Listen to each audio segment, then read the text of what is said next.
All ready to go for a good one. Okay. This is already dry. Yeah, and you've not been off it that long. And you just 15 have to minutes. do it dry to the touch, and then you could put on the second coat of finish paint on that, can't you? Or do you? Correct, yeah. You need to wait longer. No, I just dry to touch and then roll back over it. Unless you had a real dark color on the wall, you're using like a dark color, and then you'd have to wait maybe a half hour to an hour so you won't pull the other coat off. If this is a light color and we're coated real good and it's drying out, we have a lot of ventilation in here, we have proper drying technique on the wall, so we're good to go. As soon as I get the rest of this rolled out and I can start in and do the final coat, Okay. all here within the next hour. So, Yeah, that's cool.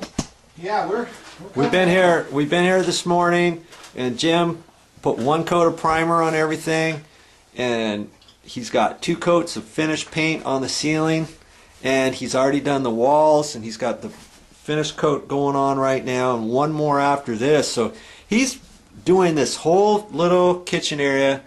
You know, it's kind of cut up, so there's not a whole lot of space, but he'll get it all done today. You know, and you can get your project done in one day too if you got something small to do. Just make sure you do the steps like we're talking about. If you haven't watched all my videos on this series, you need to watch them. Indeed.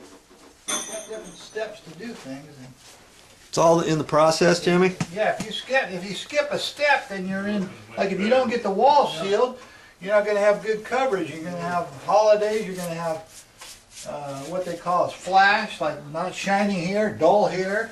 When you're using a finish like we're having here, you want to have a uniform finish. So if you don't take the proper steps to prep it right, to get the wall sealed, and you're using a finish on the kitchen and bathrooms which is got a sheen to it, you have to make sure it's all sealed properly so you can have a good look, good finish, good uniformity on your finish. And you're going to sit back when it's done and look at it and going, the walls are covered.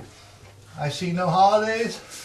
I've done everything, proper steps, 1, 2, 3, 4 finish, and you're going to sit back and admire your job that you took the time and effort to do it right.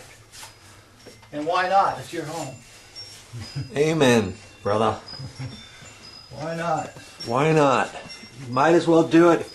You're going to do a job, you might as well do it right, huh? Exactly. Sometimes it's easier to do it right than to try to piecemeal it and skimp if it doesn't come out right. No, you're going to run into problems. You won't be happy, and then you'll lose sleep over it, and then that'll instill bad health. The next thing you know, your frame of mind is bent.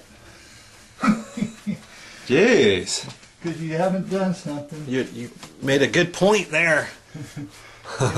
Yeah, like, you know, you just can't throw texture on a wall with a brush and expect it to look good. You got to have the proper equipment, and you know, you just have to tape everything off and prepare the walls, and like we've done here, we've done everything. And it's going to add to the final new counters. It's going to add to the whole job. Will look really nicely done because we've taken the steps to do it right. And that's a good way to look at a home project. Don't try to cut corners. Yeah. Because you'll end up unsatisfied. Maybe the missus will get unhappy, and your neighbors will come over and say, who did that? And then you'll have to tell them, well, I didn't take the proper steps to seal the wall. My paint's peeling off. Or you have water stains like we talked about earlier. Yeah. Water stains in the walls.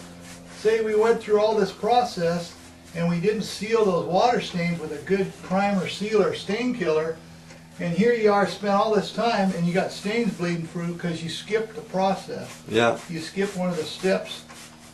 Then it's not just a matter of one more coat over that or the sealer, because you got sealer and 2 more coats of finish. Exactly.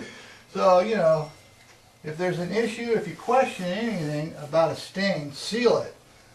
Just kill the stain and then go with the finish. Yeah, or use that universal primer you're talking about. Universal primer is a good. Wow. Yeah, it's cool. It's a good problem solver of any type of stain.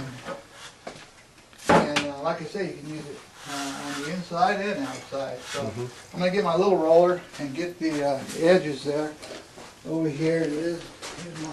Hey, you know what? I was waiting to see you use the your cut-in brush, but you know, because they're going to put crown molding up everywhere, Yeah. I don't know if you're going to need it.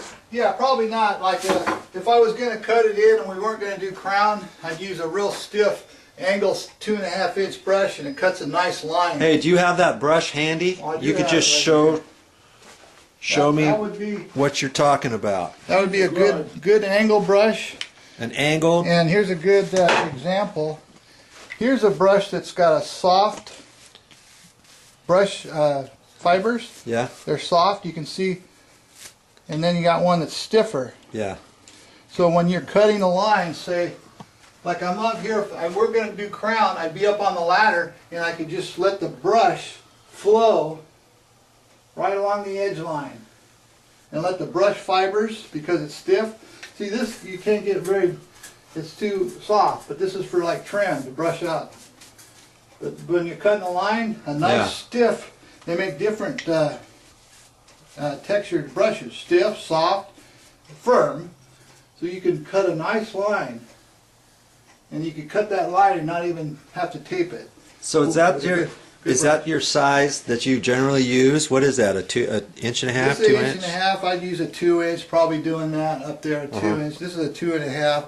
I'd probably use a 2-inch if I was doing the cut-in only without any crown. If I just want to cut the drywall in at the top line, I just use the regular. And this 1.5 inches, it's angled too. Angle sash. Yeah. And it's nice to have an angle on there, right? So that you can kind of get up in the nooks and crannies. It's not cut straight across. You see that? Yeah, exactly. It's at an angle. So you got to have the right brush for the, you know, and there's a reason why they're like that too. The stiffer ones will give you a better line, cleaner line. You got more control. Got more control of the brush. When they're a soft textured brush, it's hard to control it, but it's nicer for brushing out smooth brush strokes on doors or baseboards, stuff like that. I got one and it had a tapered end. Tapered, And yeah. it seemed a little bit easier to do the cut in. Yeah, it's taper brush, yeah, exactly. Yeah, those are good. I sort of like that. And not all of them are tapered. Yeah. You know, it's cut at an angle and it's also Yeah. tapered. So it's a little bit easier to use.